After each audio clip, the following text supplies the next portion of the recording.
अस्सलाम वालेकुम दोस्तों, उम्मीद है कि आप सब खैरियत से होंगे।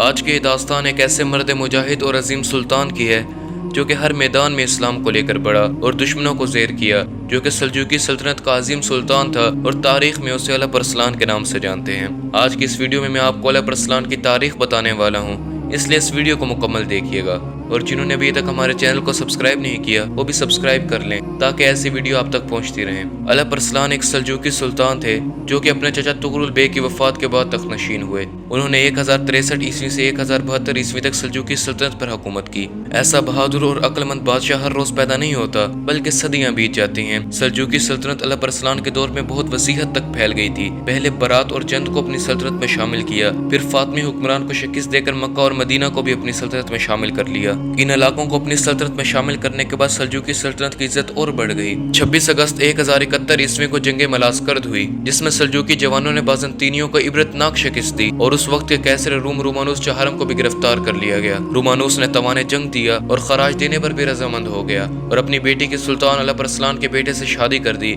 इससे आर्मीनिया और जॉर्जिया के इलाके भी सल्जूकी सल्तनत में शामिल हो गए।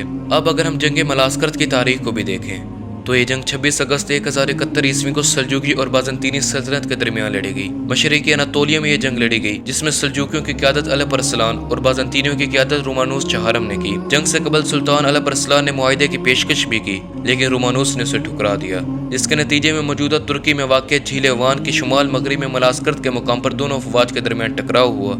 अलप अरसलान ने रोमियों के खिलाफ शानदार फतह हासिल की और अनातोलिया सल्जूकी सल्तनत के हाथ आ गया। इस जंग के बाद ईसाई मुकम्मल तौर पर कमजोर हो चुके थे। ख्वारज़मी तुर्कों के खिलाफ एक मुहिम में अलप अरसलान कैदी बनाकर लाए गए। ख्वारज़मी गवर्नर यूसुफ ख्वारज़मी की तलवार से शदीद जख्मी हुए और 25 नवंबर 1072 ईस्वी को महज 42 साल की उम्र में इंतकाल हुआ। अलप अरसलान जैसा अजीम और निडर हुक्मरान सदियों बाद पैदा होता है पर तारीख में अपनी छाप छोड़ जाता है। आज भी अलप अरसलान की तारीख सुनकर रोंगटे खड़े हो जाते हैं। आज के लिए बस इतना ही, इंशाअल्लाह मिलते हैं किसी अगली वीडियो में। तब तक के लिए अल्लाह हाफिज।